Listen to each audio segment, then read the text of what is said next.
take. There is no way you are going to solve people's without involving them. And I think that is where our leadership has failed. Progressive leadership means at looking at where things stopped, where things are, and how do we move forward.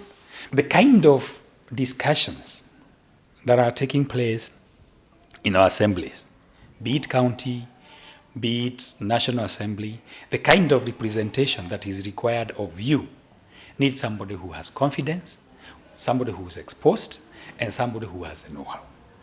If we can get these three without necessarily degrees, me, I'm good. Why would we have a 10-story building, a 15-story building, a 20-story building in Thika CBD, no provision whatsoever of parking? Why would we not have possibility of off-roading vehicles from Nairobi before they get into CBD? For example, across the footbridge at this area we call Jomoko. We need leadership, we need vision, we need strategy, and this is what I feel it's time for me to offer.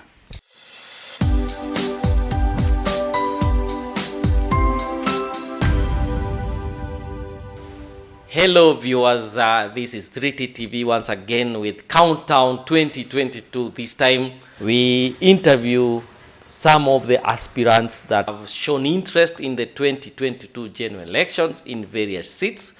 And today we're having a guest. He is going to tell us his name. He's going to tell us what position he wants to vie in the 2022 general election. This session is live at Royal Delight Hotel in Section 9. A very serene environment where you have fully furnished apartments. We have a restaurant. We have accommodation where you can have your own conferences, and also you can do your office work here because we have what we call Wi-Fi. And today we're having a guest. He is going to tell us his name. He's going to tell us what position he wants to vie in the 2022 general election. Now, without wasting time, let's go to our guest, and he will tell us his name and which position he's in. How are you? Asante sana. Thank you. I'm good, James. Yes. Jemo, as I popularly call you. My name is Christopher Maina. My friends and people around here call me Chris. I'm a resident of Thika, and I've been in this gracious town for more than 10 years now. I grew up in the catchment of Thika, and I'm delighted to offer myself this time round to serve the people of my township ward. I'm aspiring for an MCA seat, Thika Township. Thika Township? Yes. Now, why do you think, why do you feel that you need to vie for this seat? Jemo, I'm not vying for the sake of vying. I'm offering myself to lead this gracious town. If you remember the Thika that we knew, the industrial town, the fast-growing, I remember when we used to be in university, every place you wanted to come and maybe have fun was Thika. And at some point, for some reason, and granted there are also socio-economic, maybe the population is also going up, and also the slowdown of the industrial activity, Thika somehow lost its glory. I'm not saying nothing has been done to Thika, but I think more needs to be done. We need leadership, we need vision, we need strategy, and this is what I feel it's time for me to offer. Okay, let me get this. Thika Township ward consists of, if I'm not wrong, we have Kiandutu, we have Adena, Goingwa, Section 9, and the CBD. That is a very vast area that is covering different classes of people. That is, we have the rich, the middle class, and those people we can say the humble. Yes. As in, we have a slum, yes. And I believe it's the biggest slum in Kenya after Mathare and Kibera. So, how do you combine that network of people from the commercial part of it and from the residential part of it, and the classes. Absolutely. And that's the biggest challenge that we have. And that needs a lot of collaboration, needs a lot of, consultation. Because whether you're talking about, and to add, for example, we forgot, we extend beyond Goingwa and we cover Karibaribi as well. These are really the grains of Thika now. Now, to your question, yes, this diversity is the richness that we have. Because stretching from Kiandutu, for example, coming to Adena, we have a different populace. When you hit the CBD, we have now the business populace. Maybe Section 9, a combination of the same, residential and business. Going to Goigua, more of residential, but also business enterprises coming up and thriving really. And going now to Karibaribi. If you look at all these areas, we have unique challenges. But more in a broader sense, the things that matter to us are somehow closely related.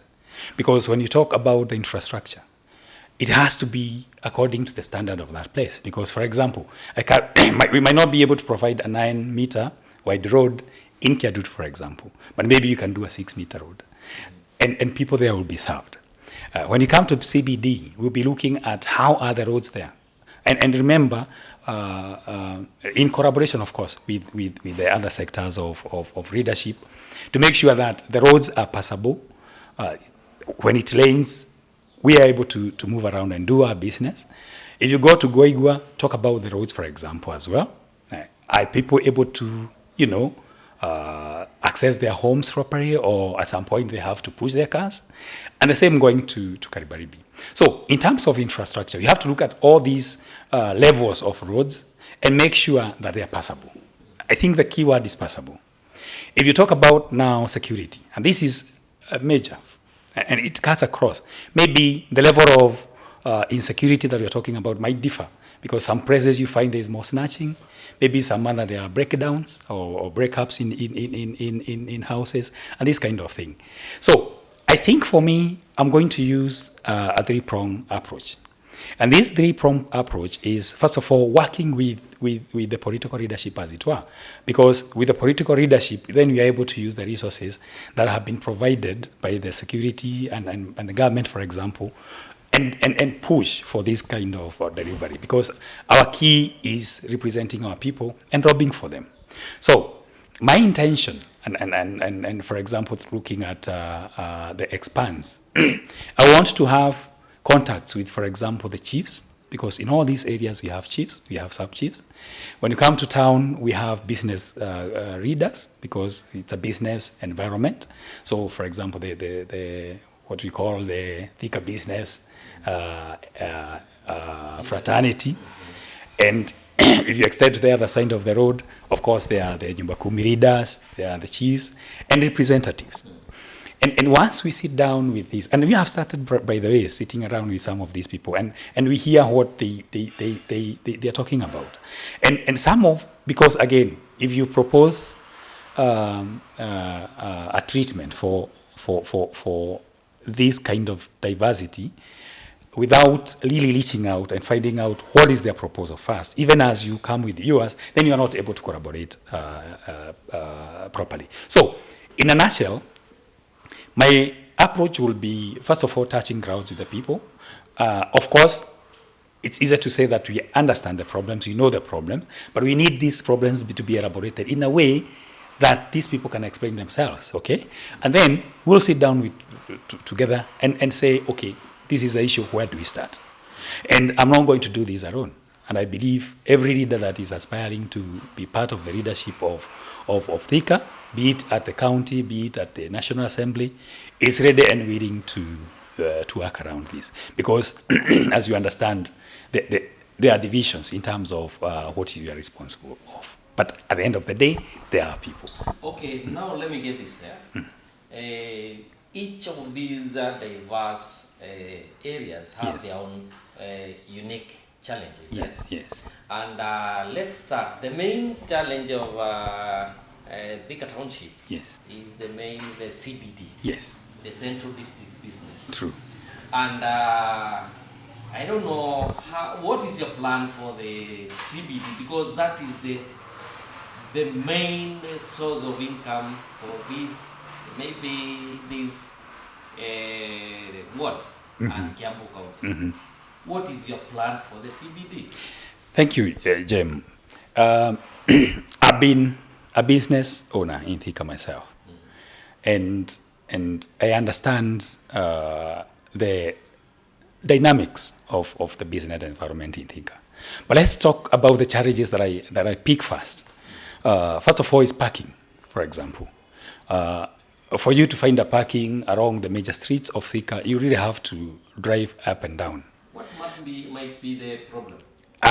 One, we have to agree that Thika is really growing. We are having so many banks, for example, which in recent past we didn't have these kind of banks. And these banks, for example, it's a show of the economic activity that is happening. So meaning there are more people who would want to drive into Thika. But again, as much as there are bigger numbers of drivers coming into Thika, and vehicles for that matter, I think we have lacked planning. We have lacked planning because if you think about some of the areas, for example, go downtown and you find expanses of pieces of land that belong to the government, the county government, but they are underutilized. This, for me, is a low-lying fruit. We would start with this and say, you know what, we need to make this a proper parking space so that we off-road some of the vehicles down there. That's immediate. Of course, the issue of parking is a problem across the nation, and not only the nation, the world. But again, how do we resolve progressively? In terms of legislation, I think this has started.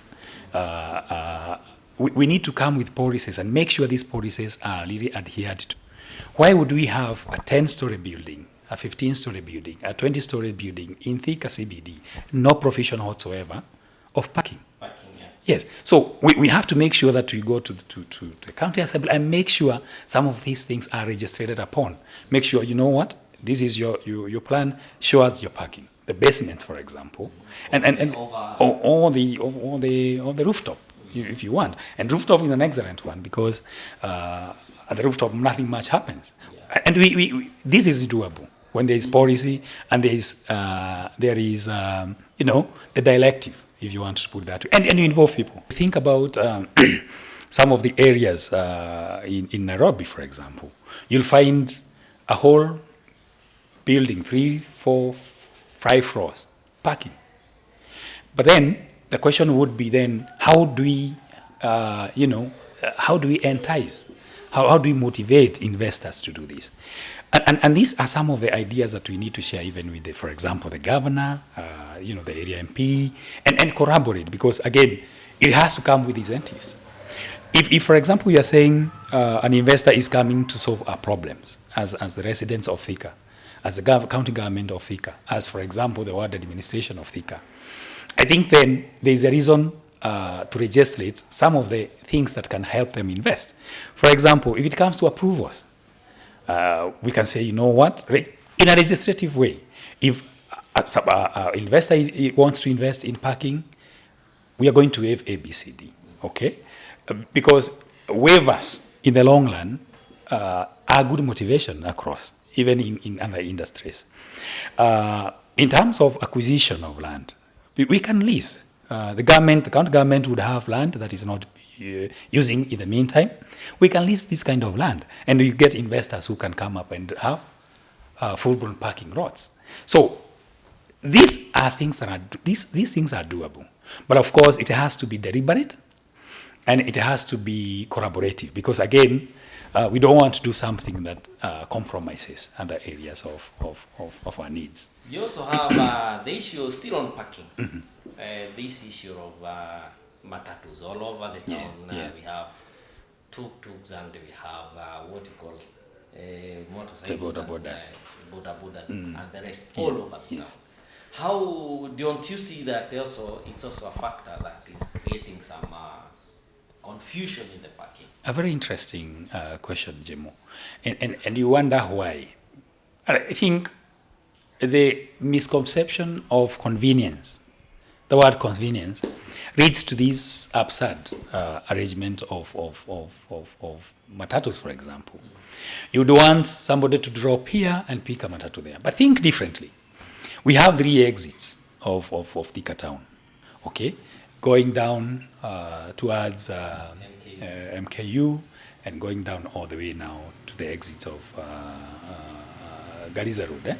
And then we have down here, as we go, Blue Post, and then on the other side as we go to Goigwa. Why would we not have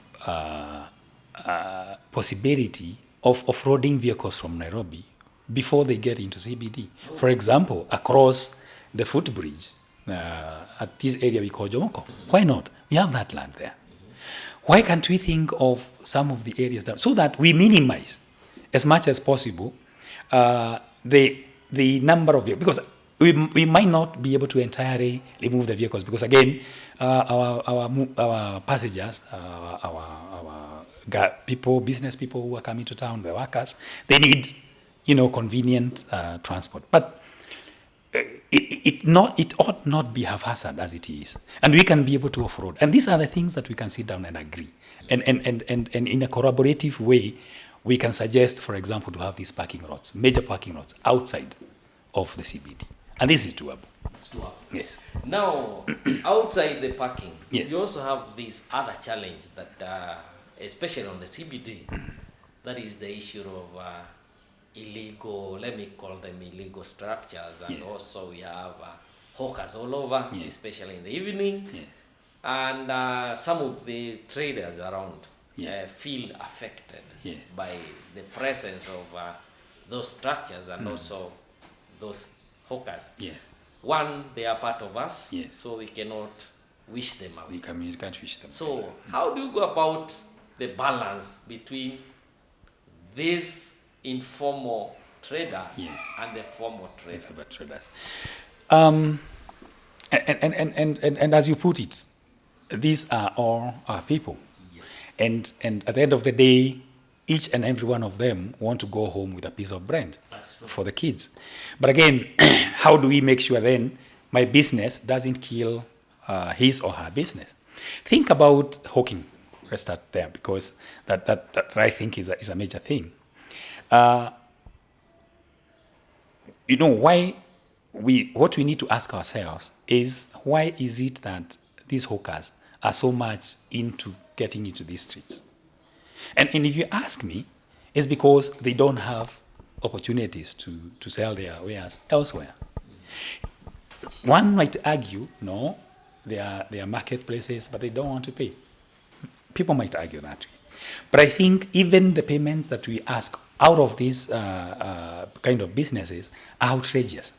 My proposal would be we come up with, and I said we are not limited of land in Thika Township, and we can create centers, small and inexpensive structures where we are going to incentivize these hawkers to lay their wares there at a minimum fee if they have to pay. As a county government, we can sponsor some of these structures so that then we are telling them, you know what, this is where you need to place your wares, and this is a kind of fee that you have to pay, if they must. Thinking about the CBD as it is, I would hate a situation where I have a clothing store, and out there, someone is again displaying the same clothing outside my shop as a shop owner. But again, at the same time, this other guy might say, you know what, we are not selling the same kind of clothes. So, and by the way, both of these are meeting needs of different people. But again, we don't need this abstraction. So what are we saying? We are saying even if we are able to, provide areas where they can sell these kind of wares, then those customers know where they are. So the customers who need their services, their goods, will be able to access there. Think about weekends, for example, on a Sunday. Most of the businesses in Thika are closed. We can have open street hawking on Sundays, for example, and say, Kenyatta Avenue or Uhuru is open and closed for traffic. So that then we have those kind of shopping days where hawkers can, bring their wares. And during the other days, they take them to the stores. And again, as we said, this cannot be done by one person in Thika. That is why my message, actually if you want to call it my sermon, is collaboration. Yes. Collaboration. So when we talk of collaboration, you say a conference meeting between the hawkers and the other traders, so that we come up with a permanent solution. We need representatives. Yes. We need, and this, you'll be surprised. These are very organized groups. Yes. They have chairmans, they have their chairmen, they have their treasurers, and all these kind of people. If you look at, for example, as we're saying about the traders as well, they have their representatives. And then we have the hierarchy of governance, from the MCA to the MP, to the governor. We need to sit down together, including the security apparatus that we have. It has to be a multi-sectoral, approach and discussion around that. Yeah. Okay, away from that one, another issue here that affects most of these people living in township world is the issue of insecurity. Yes. And when we talk of insecurity, there is always this tag that it is contributed by poverty. Mm-hmm. Now, how do you plan to empower the youth so that we can deviate them, as many of them as possible, from crimes and maybe drugs and abuse? Okay, a very good question, but also a very sensitive question. And I want to put a disclaimer. I don't necessarily think that crime is directly related to poverty. And I'll give you an example. If you look at the people who are working in industries, for example, they walk to work. Some of the people who are involved in crime in Thika are actually riding on border borders. Others are driving. Yes.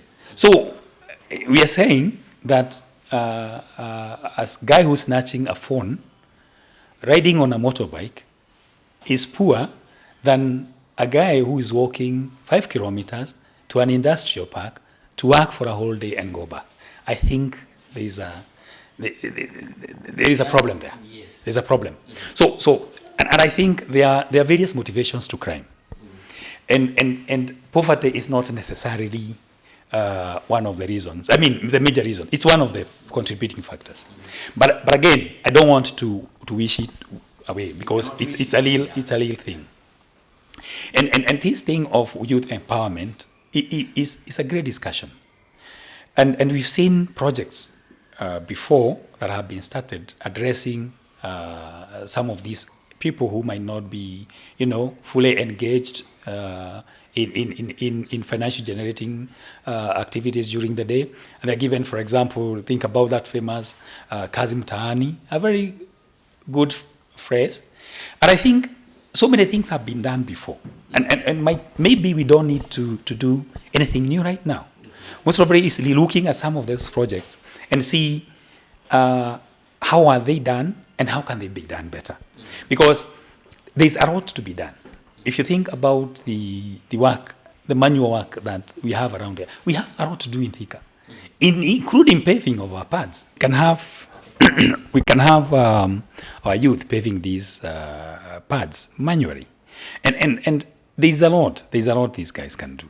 So in terms of creating of opportunities, that can happen. I just gave you an example. One, there are minimal examples you can give. If you think about the cleaning of the city, we're still far from getting where we are supposed to be. When we are talking about the cleaning, the pavement, and those are manual jobs. Yes. But we have a section of youth. They are learned. Yes. They have their own courses. Yes. How do you assimilate them? Others are into business. Yes. Interesting. And we remember we suggested that we have some centers or some areas where people can start doing their businesses. And think about having a kiwanja, like an open space, and I can name several here in Thika, Yeah. and we lay it properly down, and we say, you know what, come as a group, tell us what you want to invest in, we'll give you a space. Okay, that is somebody with an investment mind. Yeah. This other one is somebody that is trained to do maybe. It's looking for employment. Yes. Yeah. You know, not all of us Yeah. are entrepreneurs. True. Yes. How do you go about that person? He's learned. He's not supposed to go. We are not going to dump them Yes. into the manual work. Yes. Because if you do that, we are wasting the knowledge. True. A very, and that's where the crux of the matter is. And it's not only Thika. I think it's across the country when you're talking about the river market. But I think also there is something that we've not explored. We're talking of the industrial setup of Thika. And by the way, these are formal jobs. And attachments, for example. I hear people say, you know what, you need to be experienced for you to be employed, which is real. But I think, because I've worked as well, I think experience is a way of sieving. Absolutely. So that then, because the river market is thin, then we don't have, to deal with big numbers that most probably will not be able to absorb. This is a macro policy, if you ask me. But then who will suggest? We need to start from where we are.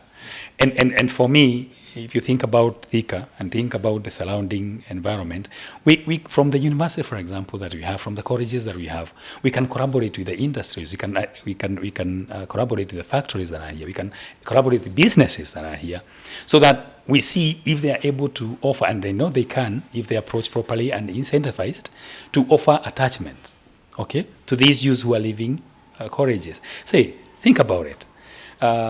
You know what? You have a clothes shop in Thika. Please absorb 3 graduates from a certain college doing sales. Absorb them for a year, for 6 months. Give me the numbers. As a county government, we look at your office. Who would say no? It's very doable. Who would say no? Now, we also have the issue of street children. How do you go about it before we forget about that point? Before you get out of the CBD? True. There is a time, and I'm sure you are conversant with this time, when we cleaned our cities of street children, starting from Nairobi. And Thika, it was also happening here.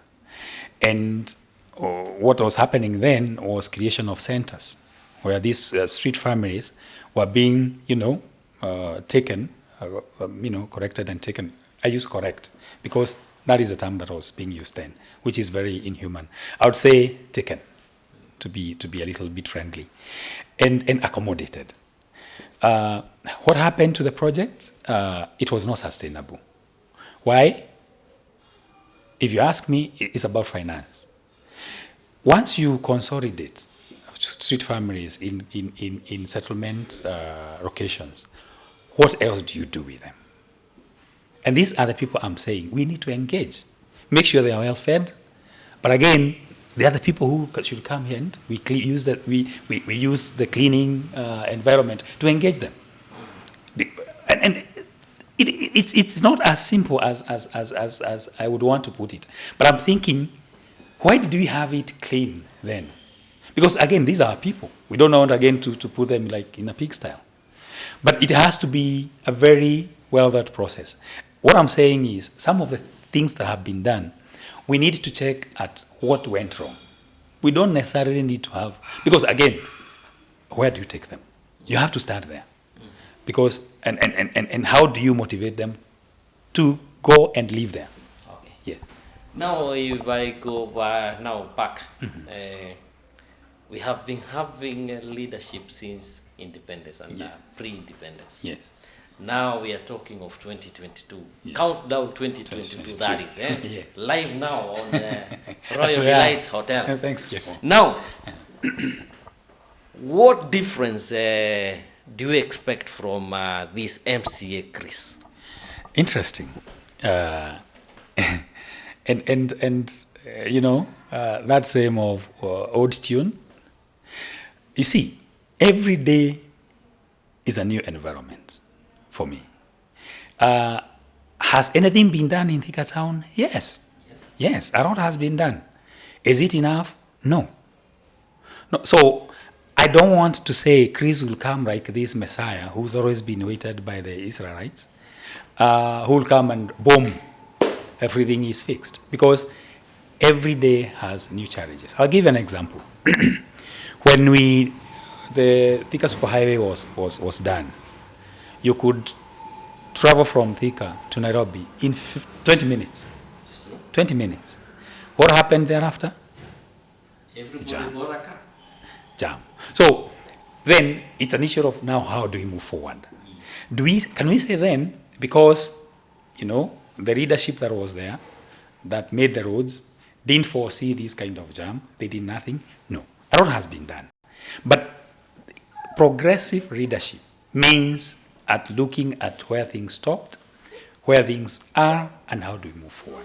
Because then you sort problems that are coming from solving previous problems. Think about Thika as it were. Why I gave the example of the highway very deliberately.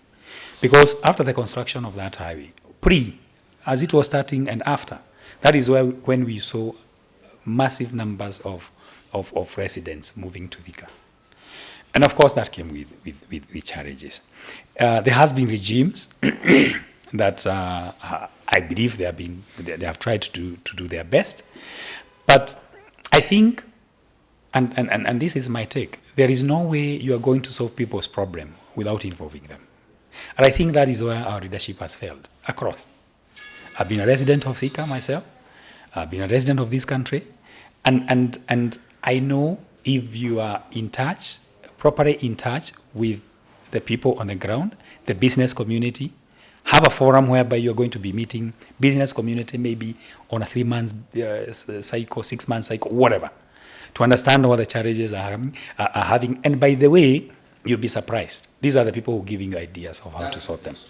So we have to involve people.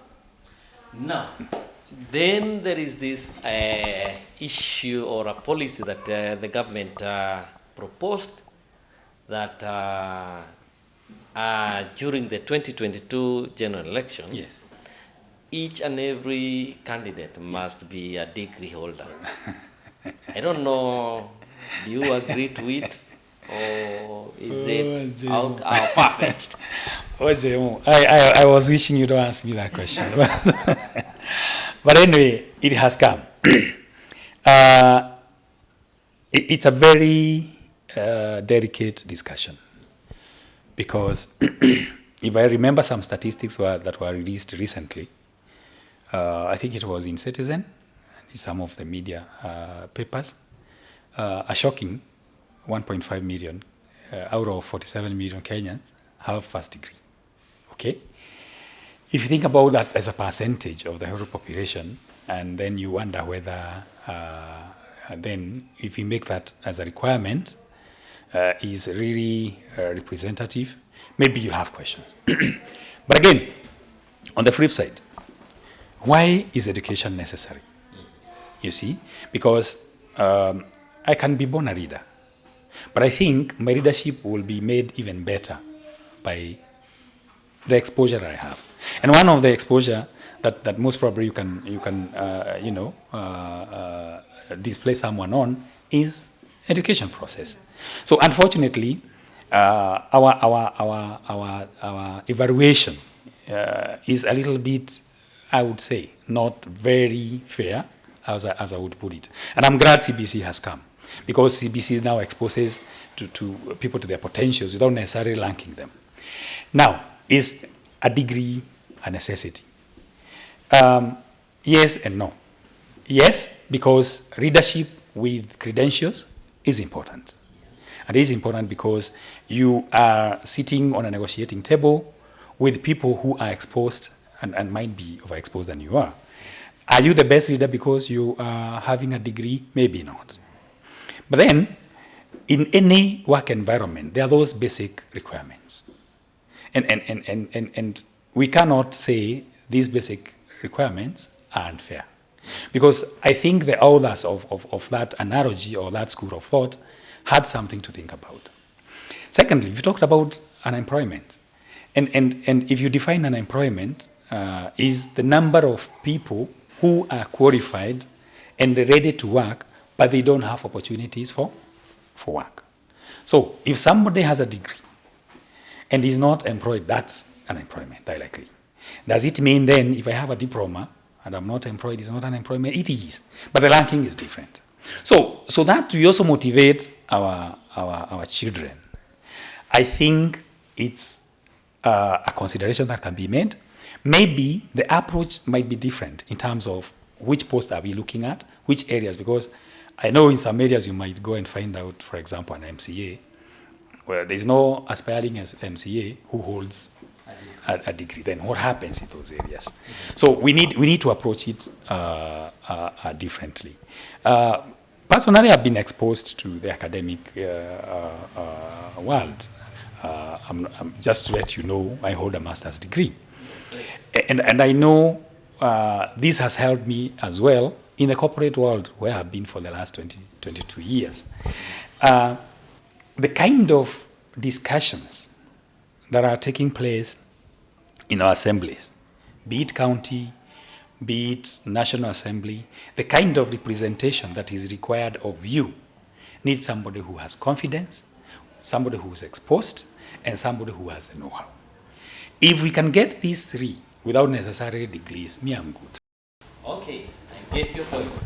Now, with the Kenyan kind of politics, you'll find that a very big percentage of the voter is that kind of voter who expects what the leader will give. Yes. Not in terms of the ideas. Delivery.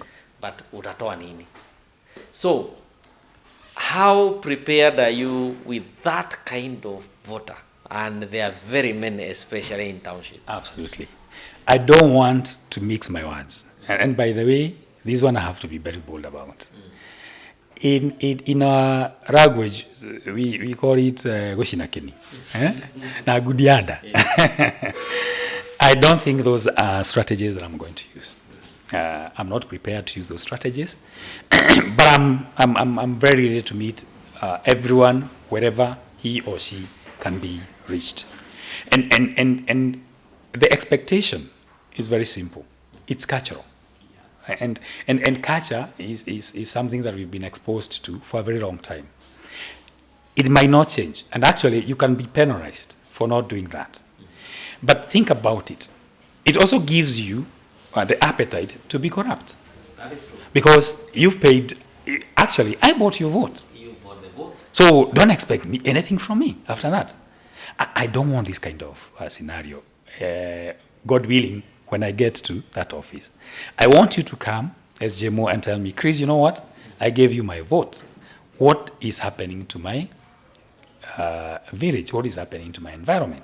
Why is my street like this? Okay, and that one brings me to the next question. Yeah. What do we expect of Chris 100 days in office? Chris 100 days in office. I don't want to be funny about it, Yes. but I also want to be realistic, but also very promising. One thing that happens, for example, the general election will happen on 9th of August, 2022. The budgeting process, okay, has already happened. Yeah. And then that becomes part, the 100 days is part of the already budgeted period for more than 100 days anyway. We're talking of 365 days. Okay. Then, does it mean then I'll sit there and say, okay, it goes? No. First and foremost is to understand what has been budgeted for. And that's why I said my leadership will be a very collaborative leadership. Because you might find, and this, by the way, people might say, you know what, that is cast on soon. Never ever. Budgets can be shifted. And I believe with proper collaboration, with proper understanding, with raw discussions, budgets can be can be shifted. My 30 days in office, I'll use 15 days to understand the processes. Maybe I might not understand everything. But then I'll spend a lot of time in the libraries to understand what has been put in place. By the way, I already have access to some of this information legally. And I'm looking at some of the things that have been planned for and what needs to be done and this kind of thing. So, and one of the things that I'll do away from the library, I'll also now meet people, not asking for votes. I'll meet people and have very specific, based on what I know has been budgeted, I'll meet people and understand their immediate needs. Somebody might say, you already have some of the challenges. Yes, but again, I don't have the full list of what has been budgeted. So I'll corroborate the two. Look at what has been budgeted for, look at what is priority, and see how do we intervene and make sure that what is priority needs to be done. For example, water is a problem in Thika. Am I going to solve it in the first 100 days? No, but yes. Think about the programming that we have. If for example, schedules are there, and water, for example, needs to be distributed to this area from this day to this day, and there was no electricity fault whatsoever, and there was no breakdown in the water reservoirs whatsoever, I think then we need to work with, for example, the management of the WASCO and understand why then our schedules not being followed. Because if you ask every resident of Thika Township, they have reservoirs, enough reservoirs to store their water when they have those schedules. I don't think I need a budget for that. In terms of this insecurity, I don't need a budget for that. So there are things that can happen immediately. Even, and by the way, I can tell you for sure. And for example, if you talk to some of, I don't want to name names, we've already discussed some of the security issues already with very high level security leadership in Thika. And this is going to happen. This is going to continue, whether I'm voted for or not. So there are things that people of Thika will feel. And for sure, security, they'll feel it within the first month of my being MCA. Because then I can even bulldoze and say, you know what, this is not right. This is not right. Yes. Okay. Your parting shot so that we can wind up the show. Okay. Can you give us, what do you expect? Look at that camera. Thank you very much. But before maybe we do the parting shot, I want to thank you very much for giving this opportunity. I want to thank the people of Thika because I know they will consider my appeal. One of the things I want to put in a nutshell is that Thika is a township of more than 250 inhabitants. Fortunately or unfortunately, the registered number of voters in Thika Township is around 47,000. If you look at that representation, it's still small but significant. So we have to make sure that every vote counts. So I'm appealing to all of us that we register as voters. This process has already started. There was the mass registration exercise starting from from 2nd of this month and going to the end of the month. Let us use this opportunity to make sure that we are registered as voters because that is what empowers you to make a decision. Otherwise, if you don't register as a voter, you won't vote and your voice will not be heard. If you live in Thika, or if you're not a resident of Thika, but you work in Thika, this is where it matters for you, the business. Please transfer your vote and come and vote for Chris, for change. Thank you. Transfer your vote, come vote for Chris. That is the parting shot. So, here us for Thika Town today, 3TTV, we say it is countdown 2022 and it's smoking hot. This time, we need to make the right decisions. Is it Chris? Is it somebody else? It's up to you as a voter, Thika resident. Make the right choice. Make the right choice by voting in the right person. And remember, as he said, make sure you register as a voter. And with that, the 3TTV, we say thank you very much. Thank you very much, our cameraman, Kevo Babs. our co-host, Juliet Mudhoni and Philip MacLeod. I'm Jemu Watheka, and thank you very much.